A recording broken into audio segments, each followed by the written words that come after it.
तो बच्चों इस वीडियो में डिस्कस करेंगे class 10th subject mathematics basic mid term exam session 2024-25 morning shift का जो पेपर हुआ था इसके सॉल्यूशन को। तो फटाफट सॉल्यूशन को देख लो, ठीक है। क्वेश्चन नंबर 1, मूल बिंदु से 5,4 की दूरी है, ठीक है। इंग्लिश में क्वेश्चन इधर लिखा है, तो ध्यान से देखो। इसका सॉल्यूशन आपका क्या था, ठीक है। अब जैसे मान लो मूल बिंदु से दूरी मांग रहे हैं, ठीक है ना, क्वेश्चन में, तो फॉर्मूला होता है आपका, दूरी सूत्र लगाएंगे। फॉर्मूला क्या होता है आपका, x2 - x1 y2 - y1, ठीक है। x2 - x1 का स्क्वायर प्लस y2 - y1 का स्क्वायर, ठीक है। मूल बिंदु होता है 0, 0 लिख लिया, और ये बिंदु दे रखे हैं 5,4, ठीक है। ये हो गया x1 y1 x2 y2। Value रखो।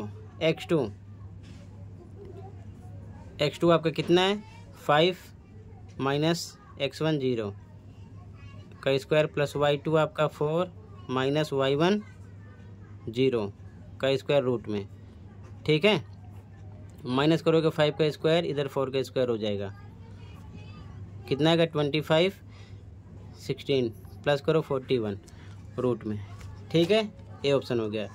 या पेपर में डायरेक्ट ऐसे भी कर सकते हो, डायरेक्ट मूल बिंदु तो 0, 0 होगा, ओरिजिन 5 के स्क्वायर प्लस 4 के स्क्वायर रूट में करके डायरेक्ट निकाल सकते हो, ठीक है। अगला क्वेश्चन 456 के अभाज्य गुणनखंड हैं, तो 456 का एलसीएम निकालो, ठीक है। प्राइम फैक्टराइजेशन, तो 2 से कट करेंगे 228, फिर 2 से 114, 2 से 57, फिर 3 से 19, 19 से कम 19। देखो ध्यान से, 2 कितनी बार आए, 3 बार, तो ना इसमें है ना इसमें ना इसमें, तीनों होंगे, यही राइट हो सकता है।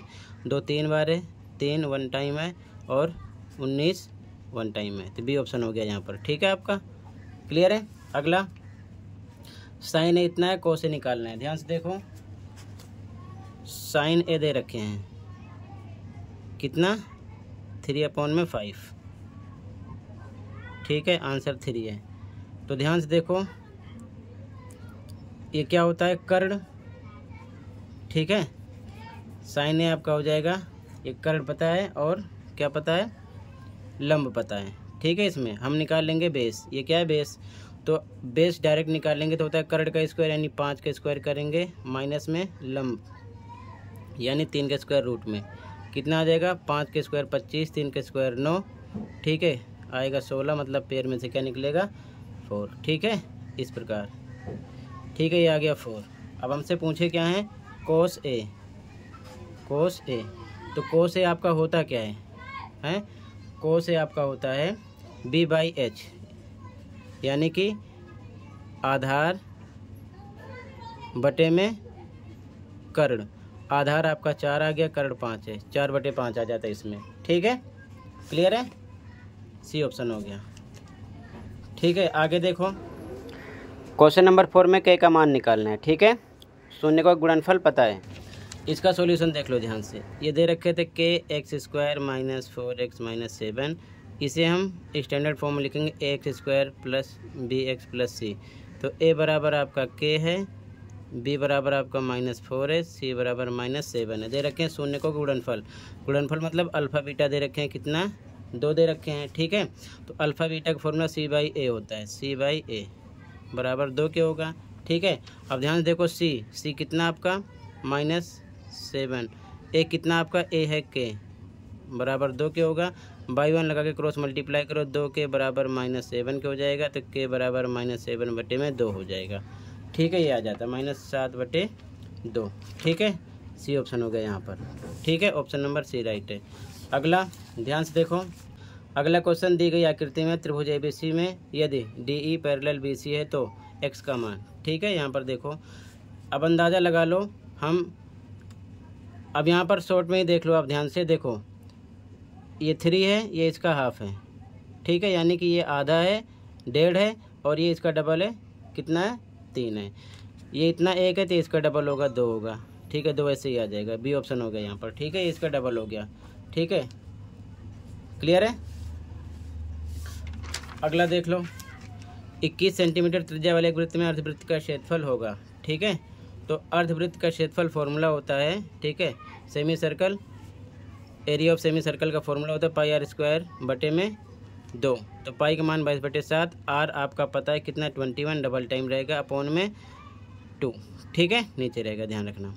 अब 7 से कट होगा तो ये आएगा 3, 2 से कट होगा आएगा 11, बचेगा 11, 3, 21, तीनों का आपस में करना मल्टीप्लाई, 693 आ जाएगा, सी ऑप्शन हो जाएगा। ठीक है, फॉर्मूले पर सॉल्व करना था, सी ऑप्शन हो गया ये।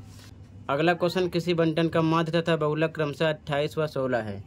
इस बंटन का माध्यक है, ध्यान से देखो, यहाँ पर एम्पिरिकल फॉर्मूला लगा देते, बहुलक बराबर 3 माध्यिका माइनस 2 माध्य। तो बहुलक आपको पता है, देखो पहले माध्य दे रखे, ये माध्य है और ये क्या है, बहुलक है। ठीक है, ध्यान रखना, ये आपका मीन है और ये क्या है, मोड है। ठीक है, तो यहाँ पर रख दिया बहुलक यानी मोड, और उसके बाद में 3, माध्यिका का पता नहीं है, माध्यिका लिख दिया, 2 पे 2, माध्य आपको पता है कितना है, माध्य आपका 28 रख दिया। 16 बराबर 3 माध्यिका माइनस, गुणा करो 56 आ जाएगा, तो -56 इधर भेजेंगे, निशान बदल जाएगा, प्लस का हो जाएगा, 16 + 56 बराबर 3 माध्यिका के, तो ये जुड़ेगा 6 6 12 5 1 6 1 7। ठीक है ना, तो ये हो गया 72 बराबर 3 माध्यिका के, तो माध्यिका बराबर 72 बटे में 3 आ जाएगा, डिवाइड करोगे 24 आएगा। ठीक है, 3 दूना 6, बचा 1 12, 3 चौक 12, 24 आएगा। तो कहने का मतलब यहाँ पर बी ऑप्शन आपका राइट हो जाता। ठीक है, अगला देखो, जमीन पर खड़े एक पेड़ की छाया 7 मीटर लंबी है। जब सूर्य का उन्नयन कोण 45 डिग्री है तो पेड़ की ऊंचाई कितनी होगी, एच निकालना था इस प्रकार से। ठीक है ना, अब यहाँ पर देखो, ये जो एंगल है उन्नयन कोण 45 है। ठीक है, जब छाया 7 है तो सीधा हिसाब है 45 डिग्री के हिसाब से ये भी 7 निकल जाएगा। ठीक है ना, अब दूसरे तरीके से भी अगर मान लो आपको ये निकालना है तो यहाँ पर लगाएंगे कोट 45 डिग्री। फॉर्मूला क्या होता है, आधार बटे में लंब। ठीक है, तो कोट 45 की वैल्यू 1, आधार आपको पता है 7, ये आधार है, ये ऊंचाई है पेड़ की, लंब है तो यहाँ पर एल ही लिख देते हैं, बाई 1 लगा के क्रॉस मल्टीप्लाई करो तो L1 जा L बराबर 7 1 जा 7, यानी कि 7 आ जाएगा उस तरीके से भी। ठीक है ना, L यानी कि लंबाई हमने यहाँ पर मान लिया है, H आप लिख सकते हो। ठीक है, 7 आ जाएगा। आगे देखो ध्यान से, अब यहाँ पर आपको समझना है इस क्वेश्चन में, सबसे पहले हम एक ट्राइंगल बनाते हैं, 2 ट्राइंगल। ठीक है, इसका नाम यहाँ से A B C लिखते हैं, इसका नाम D, इसी प्रकार E F। A कितना है आपका, ये समरूप है तो A कितना है, 55 है, ये 55 है तो ये भी D भी 55 होगा। ठीक है, E 45 है, E यहाँ पर 45 है तो ये भी कितना होगा, 45 होगा, क्योंकि समरूप है। C निकालना है, तो अब त्रिभुज बन गया, त्रिभुज के तीनों कोणों के 180 होता है, तो 55 + 45 + C बराबर 180 हो जाएगा। अब इसको जोड़ेंगे तो हो जाएगा 50 40 90, 5 5 10 100 हो गया ये, प्लस C बराबर 180 के, C बराबर आएगा 180, माइनस में हो जाएगा इधर 100, C मिलेगा 80। ठीक है, तो यहाँ पर आपका ए ऑप्शन हो जाएगा क्वेश्चन नंबर 9 में। अगला क्वेश्चन 77 और 132 का SCF निकालना था। ठीक है, तो सबसे पहले आप क्या करोगे, 10 क्वेश्चन में, ये 9 था, 77 का LCM निकाल लो। ठीक है, 2 से कट नहीं होगा, 3 से सीधा कट होगा, किससे, 7 से, 11 एकम 11, यानी कि क्या आ गया, 77 बराबर 7 × 11। अब 132 का निकाल लेते हैं, 2 6 12 12। ठीक है, फिर 2 से 2 3 6 2 3 6, फिर 2 से नहीं कटेगा, 3 एकम 3, 11 आएगा, 11 एकम 11, तो मतलब 132 का आ गया 2 × 2 × 3 × 11, दोनों में कॉमन क्या है, 11, तो SCF बराबर आपका आ जाएगा कितना, 11। ठीक है, ये ऑप्शन हो गया यहाँ पर। ठीक है, क्लियर है। आगे देखो, मध्य बिंदु निकालना है। ठीक है ना, मिड पॉइंट, ध्यान से देखो, मिड पॉइंट के लिए -3 + 7/2 कर देंगे तो ये आ जाएगा, माइनस करने पर 4/2 यानी कि 2 आ गया। इसी प्रकार y वाला जोड़ देंगे, 3 + 5/2 करेंगे तो आएगा 8/2, यानी कि आ गया 4, यानी 2 और 4 आ रहा है, डी ऑप्शन हो गया। ठीक है, बाकी आप फॉर्मूला लिख कर सकते हो। ठीक है ना, x1 + x2 बटे में 2, y1 + y2 बटे में 2। ठीक है, अगला देखो, एक घड़ी में मिनट की सुई द्वारा 10 मिनट में बनाया गया कोण 1 मिनट में 6 डिग्री बनाता है, तो 10 मिनट में 6 को 10 से गुणा करेंगे 60 आ जाएगा। ठीक है, ए ऑप्शन हो जाएगा यहाँ पर। अगला, एक पतंग क्षैतिज से 25√3 मीटर ऊपर उड़ रही है, ठीक है ना। इस प्रकार से इसकी ऊंचाई है पतंग की। यह पतंग एक डोरी से जुड़ी है, ये डोरी है, 36 से 60 डिग्री का कोण बना रही है, 60 बना रही है, ठीक है। डोरी की लंबाई निकालना है, ठीक है ना, इसकी लंबाई निकालना है, यानी कर्ण निकालना है। तो हम यहाँ पर लगा देंगे साइन 60, ये होता है लंब बटे में कर्ण, यानी कि 25√3 बटे में कर्ण पर हम लिख सकते हैं h, ठीक है, रख दिया। इसकी वैल्यू रखेंगे साइन 60 के √3 बटे 2 और ये बराबर 25√3 बटे में h, √3 से √3 कट गया, क्रॉस मल्टीप्लाई करेंगे इधर h आएगा, 25 गुना 50 हो जाएगा, ठीक है। सी ऑप्शन यहाँ पर राइट हो जाएगा। अगला यहाँ पर क्वेश्चन में कह रहा है कि समांतर रेखाओं को निरूपित करते या लेख। तो समांतर रेखाओं की कंडीशन होती है A1/A2 इक्वल टू B1/B2, ये इक्वल नहीं होता C1/C2 के। डी ऑप्शन यहाँ पर हो जाएगा राइट, ठीक है। अगला थीटा का मान क्या होगा जब साइन थीटा और कोस थीटा बराबर हो, तो 45 पर ही दोनों बराबर होते हैं, ये चीज़ ध्यान में रखना, 45 हो जाएगा। अगला दो अभाज्य संख्याओं का HCF of two prime numbers, यानी कि प्राइम नंबर ऐसे नंबर होते हैं जो खुद से कटे और एक से कटे, ठीक है। तो सीधा हिसाब है, उनका एचसीएफ हमेशा एक ही निकलेगा। कोई भी एग्जांपल लोगे, मान लो हम 3 और 5 का एचसीएफ निकालेंगे तो 1 × 3 इसका फैक्टर निकलेगा और 5 का 1 × 5, तो दोनों में कॉमन 1 ही निकलना है, तो 1 आएगा आपका, सी ऑप्शन हो जाएगा, ठीक है ना। ऑप्शन नंबर सी राइट हो जाएगा। क्लियर है। आगे देखो 14 मीटर और 7 मीटर त्रिज्या वाले वृत्तों की क्रमशः परिधि में अंतर होगा। तो देखो अंतर के लिए हम 2πr कैपिटल R इसको ले लेते हैं, ठीक है ना। दो वृत्त हैं, ध्यान रखना, इसकी 14 मान लो त्रिज्या, इसकी 7 है, और इसके लिए 2π स्मॉल में r, इसमें से कॉमन करते हैं 2π दोनों में, r कैपिटल का माइनस स्मॉल r बचेगा ब्रैकेट में, 2π इंटू कैपिटल R आपका पता है, ये कैपिटल R मान लेते हैं, स्मॉल r है, ठीक है ना।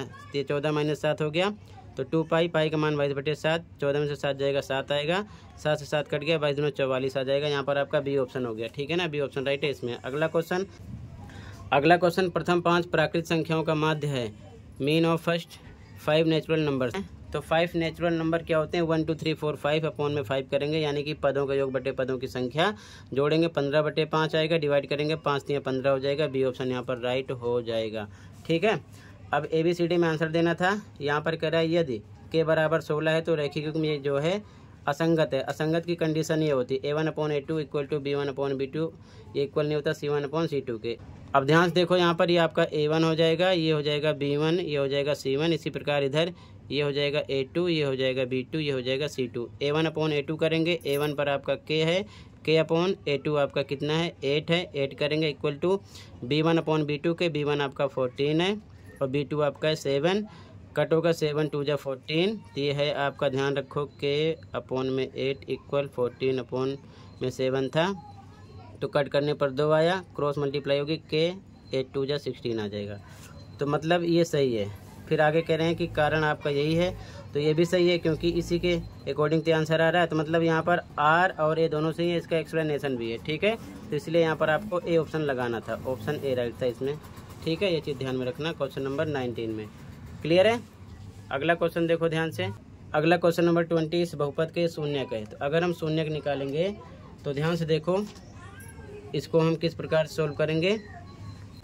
तो इसका सॉल्यूशन देख लो बच्चों ध्यान से, x² + 3x - 10 है, तो यहाँ पर 1 हाइड है, 1 का 10 से करेंगे, 10 × 1 10 होना चाहिए, 2 इसके फैक्टर निकालो कि माइनस करने पर 3 आना चाहिए, तो 5 कितना आ जाएगा, 2 × 10 और 5 में से 2 जाएगा, आएगा कितना, 3, बीच का नंबर आएगा। तो इसे लिख सकते हैं x², यहाँ पर प्लस, इसको हटा के लिखेंगे 5x - 2x, जो नंबर हमने सोचा लास्ट का नंबर सेम लिखेंगे, 2 का पेयर बनेगा, इसमें से कॉमन x होगा तो ये आएगा x + 5, ठीक है। यहाँ पर -2 कॉमन होगा तो x, ये माइनस प्लस 2 5 × 10, दोनों ब्रैकेट में सेम आना चाहिए। एक में आया x + 5, एक बाहर वाला अंदर करो x - 2, ठीक है। दोनों को हम किसके इक्वल रखेंगे, 0 के, तो x बराबर ये -5 आएगा और x - 2 बराबर 0, तो x बराबर +2 आएगा। तो यहाँ पर ये आ गया -5 आएगा, सॉरी, और ये +2, तो मतलब ये तो आपका राइट है। फिर आगे कह रहे हैं कि x² + 3x - 10 का ग्राफ x को 0, -2 तथा 5, 0 पर काटता है। देखो x पर तो ये x है और ये y है, 0 है, ठीक है। यहाँ पर x पर 5 आ गया, तो पॉसिबल नहीं है, गलत बता दिए हैं, ये y है, ठीक है। तो यहाँ पर आपका A राइट है, R रॉन्ग है, तो ऐसी सिचुएशन में आप C ऑप्शन लगा दोगे, ठीक है। क्लियर है। तो टोटल मैंने MCQ क्वेश्चन आपके कंप्लीट कर दिए हैं, बाकी पेपर का सॉल्यूशन मैं शाम तक आपको डायरेक्ट प्रोवाइड करूँगा, पूरे पेपर का सॉल्यूशन, ठीक है। चैनल को सब्सक्राइब कर लो। सबसे इम्पोर्टेंट, अभी तक आपके जितने पेपर हुए सबका सॉल्यूशन अपलोड है। कमेंट में प्लेलिस्ट की लिंक मिलेगी, ओपन करके देख सकते हो, तो देख लेना। मिलते हैं फुल पेपर के सॉल्यूशन के साथ। Thank you for watching and take care.